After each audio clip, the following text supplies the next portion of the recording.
Already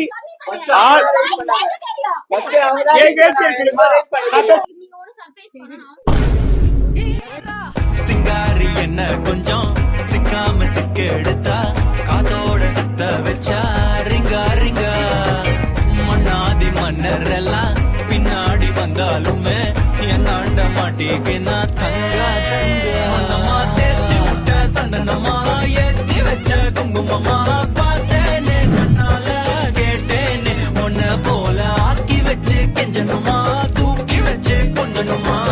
எங்களுக்கு சொன்னது 8 மணிக்கு, நாங்க 7:30ல இருந்து வெயிட் பண்றோம். நான் சார் அவங்கள்ட்ட என்னக்கா சொன்னீங்கன்னா நான் இவருக்கு தெரியாம நான் கீழ பண்றேன்னா சொல்லிட்டீங்க தப்பு ப்ரோ. ஏங்க நீங்க ஆல்ரெடி நான் பேசவா? நான் உங்ககிட்ட நான் பேசவே இல்லை. நீங்க ஒரு சர்ப்ரைஸ் பண்ணணும்.